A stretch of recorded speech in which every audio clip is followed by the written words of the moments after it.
Many real estate agency owners are feeling anxious now. Official media have reported that in Shenzhen, many agents are switching professions, with the number of real estate agents dropping from 50,000 to 20,000 almost overnight. Many agents have not closed a deal in over 2 months. This also indicates how challenging it is to sell houses now. The overall market environment is unfavorable, not only for the real estate industry, but for other industries as well. Real estate has long been considered a pillar of the Chinese economy, accounting for about 60 to 70% of Chinese household wealth. However, Mr. Yang, a real estate agent in Shenzhen, pessimistically stated that the Chinese real estate market is in a bubble, with house prices nationwide continuing to fall.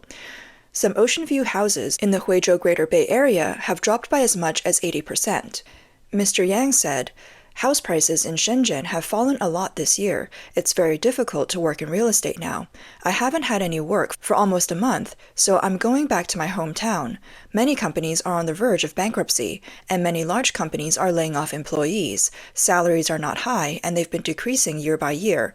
Unemployment and mortgage defaults are becoming more common." The real estate market is in a slump right now. I've been in the industry for 4 years, and I was laid off this year. Although the company leadership have been talking about layoffs in 2023 due to poor performance, it was still a big blow to actually receive the layoff notice. The cold winter in the Chinese real estate market continues. Not only are real estate agents having a hard time, but real estate developers are also taking drastic measures such as significantly reducing their workforce due to increasing debts and declining sales. Currently, more than 50 Chinese developers have defaulted on international debts. According to the grassroots think tank Keyan, which focuses on China's real estate, about 500,000 people have lost their jobs. There are approximately 20 million residential units unfinished in China, requiring an estimated $440 billion to complete. According to Nikkei Asia, Yueshou Property Group Holdings Limited, a medium-sized developer listed in Hong Kong, disclosed on April 25th that as of the end of last year, the company had reduced its staff from nearly 2,000 in the same period of the previous year to 1,211, a 39% decrease. Yueshou did not reveal the details of the layoffs, but its chairman, Guo Yinglan, stated in the report that due to the current severe market environment, it was necessary for Yueshou to optimize itself. The company stated that management expenses in 2023 decreased by 23.8% year-on-year, mainly due to the decrease in employee costs. Yueshou Property is one of many defaulting Chinese developers.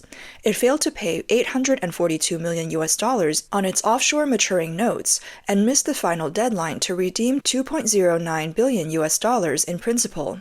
As of the end of last year, the company's total outstanding bonds amounted to 38.7 billion yuan, about $5 billion.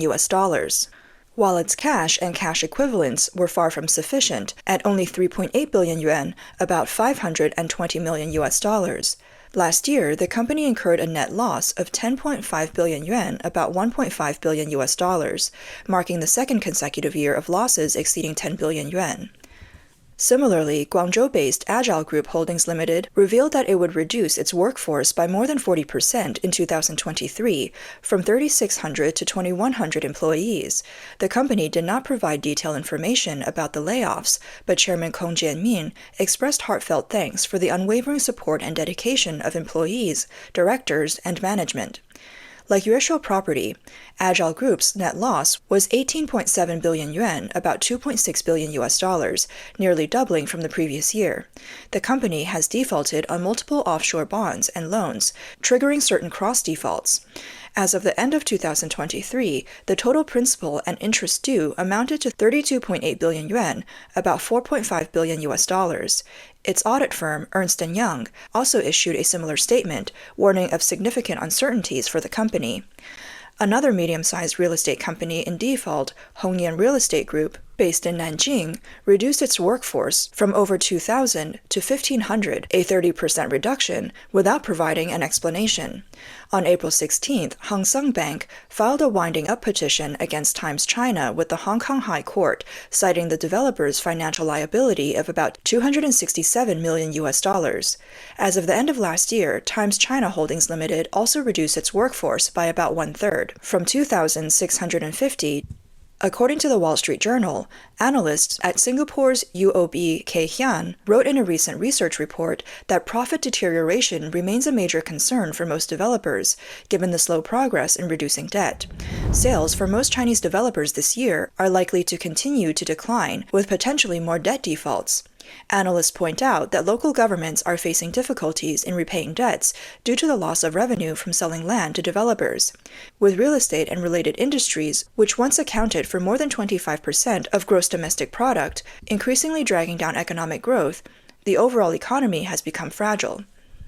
Industries related to real estate are particularly hard hit. Not only are construction projects left unfinished, but steel suppliers and crane operators are also left without business.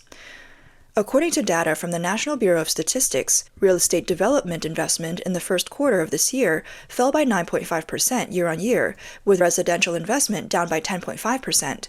Some netizens believe that these data are not objective. Currently, in Changsha, only real estate projects with state-owned backgrounds are still under construction, while private real estate enterprises have basically stopped acquiring land, investing, and building.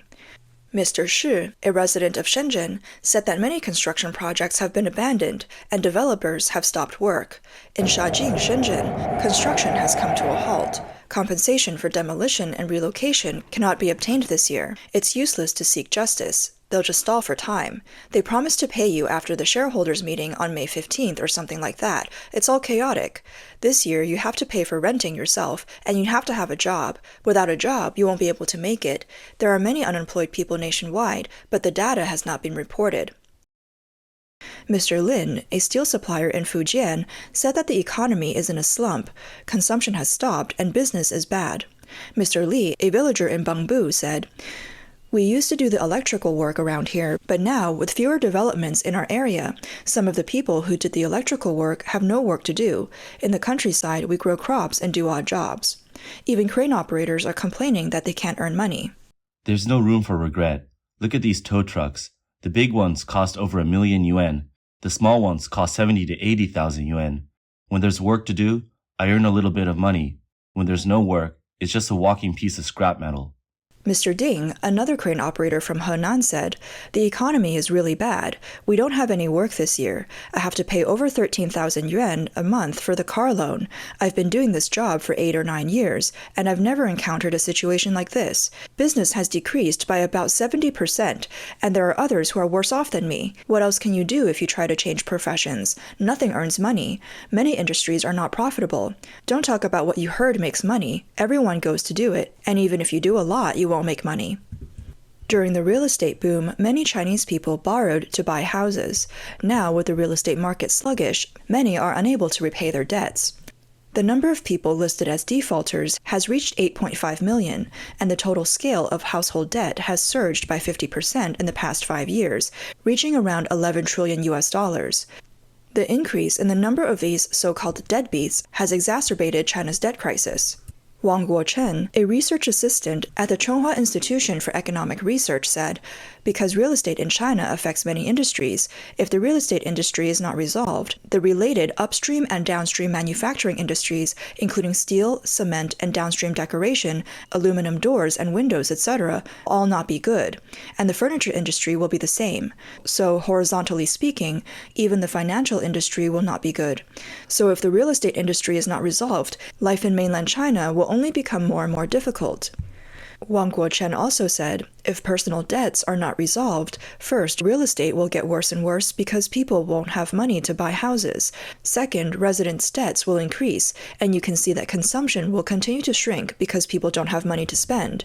Therefore, even if mainland China is now promoting the replacement of old household appliances or cars, the effect will not be good because people simply don't have the money. Regardless of the tightening of real estate or consumption, it will ultimately be reflected in enterprises because the revenue will decrease, so the entire vicious cycle will continue, and mainland China's economy will naturally not be too optimistic. China's real estate is currently facing not only the problem of unfinished projects, but also the issue of high vacancy rates and unsold houses. According to Barron's Financial News, there are currently millions of completed but unsold houses in China, with one housing department official even suggesting that there may be over 1 billion. Jord Wuttke, president of the European Union Chamber of Commerce in China, was interviewed by CBS's 60 Minutes in February this year. He was asked about his estimate of how many vacant houses there are in China. Wuttke replied, "The whole of Germany. We have 82 million people who could move in here right away. 80 to 90 million apartments are empty." According to the Wall Street Journal, in 2009, real estate developers led by Wanda Group moved into a sparsely populated snowy village in Jilin province. Wanda planned to invest $2.8 billion to turn the area into a high-end resort with ski slopes, golf courses, hunting grounds, and five-star hotels. The developers offered new apartments to local residents in exchange for their old homes. Bella Zhao exchanged her old country homestead for 5 apartments and 2 shops. At the time, she thought she had hit the jackpot. However, years later, as the Chinese real estate market plunged into a long-term crisis, she found that the jackpot could no longer be cashed in, and the apartments she owned remained unoccupied. Currently, all 5 of Zhao's apartments are vacant, with only 1 shop having a tenant. This once ambitious development project stalled years ago, and the promised boom in tourism never materialized. Ms. Zhao is extremely desperate. She has offered to rent out the apartments for free as long as the tenants agree to pay the bills and management fees. But Zhao said, "No one wants to live here even for free." Zhao has since left her hometown and gone to Changchun to look for work. She said that if she could sell the houses, she did not intend to reinvest the funds in the Chinese real estate market. Instead, she would be delighted if she could use the proceeds to purchase U.S. Treasury bonds or Bitcoin. The Chinese real estate market has been in a slump for many years. Initially, despite declining sales, house prices remained resilient. However, according to data from the real estate agency CRIC, by 2022, house prices in some of China's most developed cities began to fall, with market capitalization evaporating by 1/5. Zhao, 26, said, "When house prices began to fall, I felt uneasy. It felt like my life plan was being disrupted. Since then, there has been even less breathing room. In the first quarter, new home sales for China's largest 100 developers fell by 47.5% compared to the same period last year, reaching the lowest level on record. In March, existing home prices in China's most developed cities fell by 7.3% year-on-year, the most severe drop since the government began releasing data in 2011. According to Bloomberg, a 5% drop in house prices would result in a loss of 19 trillion yuan, $2.7 trillion in housing wealth. Furthermore, Chinese residents remain pessimistic about real estate. Data from China Index Academy, one of China's largest independent real estate market research institutions, shows that during the 5-day May Day holiday period, sales of homes in 19 out of 22 cities surveyed decreased compared to the same period in 2023. In first-tier and megacities like Guangzhou and Shanghai, sales fell by over 60%. To revive the property market, China has gradually released the qualifications for home purchases in first- and second-tier cities, including Beijing, which recently eased its 14-year purchase restriction. Before Beijing, other cities had already relaxed their home purchase restrictions. These include Shanghai, Guangzhou, Shenzhen, Hangzhou, Tianjin, Xi'an, and Hainan. For example, in Shanghai, non-local residents who have paid Social Security for 5 years can now purchase one home outside the outer ring road. In comparison, Chengdu has loosened restrictions even more thoroughly. Since April 29th, there have been no longer any checks on household registration, Social Security, or other conditions for home purchases, and there's no limit on the number of homes one can buy. According to Reuters, Chinese authorities have been trying to strengthen measures to support the crisis-ridden real estate industry. However, analysts say that many policies are essentially piecemeal or have only short-term, limited impacts. Xiao, who had been working in Shanghai for many years but has not obtained local household registration, told Voice of America that the continued decline in house prices has made non-locals lack confidence in buying houses. The reduction in rental prices since the end of last year has also discouraged people who have been planning to buy or sell properties for nearly 2 years. With no sign of a rebound in house prices, people are afraid to enter the market, and the more the government promotes home buying, the more panicked people become, fearing further price decreases leading to a deadly cycle.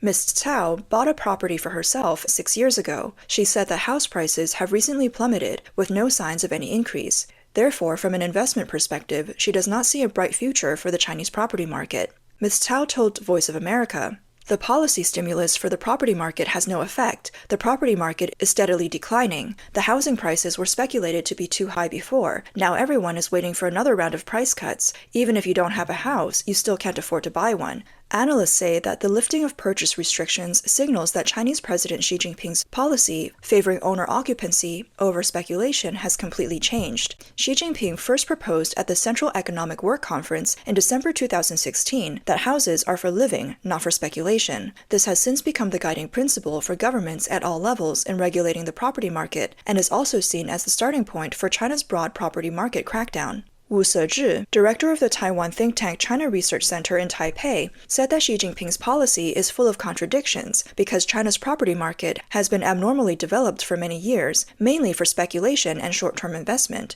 Therefore, the overzealous crackdown on the property market has led to the disconnection of investor funds, rapid bursting of the property market bubble, and a wave of financial bad debts, causing various places to be stuck with unfinished buildings. Wu also said the loosening of purchase restrictions is indeed a slap in the face to Xi Jinping, or it is a whitewashing of Xi Jinping's concept of not speculating in housing. The loosening of the ban is aimed at solving the problem of these unfinished buildings, but the problem is the weakness of the consumer market. This change in policy still cannot stimulate the property market or stop the bleeding.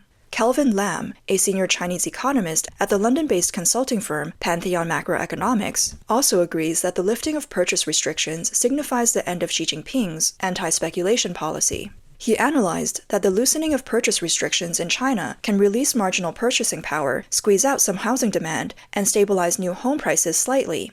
However, he said that once buyers are exhausted, the Chinese property market will quickly go downhill again. Therefore, these stimulus measures only have short-term effects, and it may take at least 2 or 3 years for the large inventory of the Chinese property market to be cleared. Lam also stated, the core problem of the Chinese property market lies in demand, but the more crucial premise is that due to the debt of property developers, consumers have lost confidence in investing in the property market. Therefore, as long as the debt and leverage ratios of real estate developers remain high or problematic, and bankruptcies occur from time to time, the primary market will be impacted and buyer demand will be low.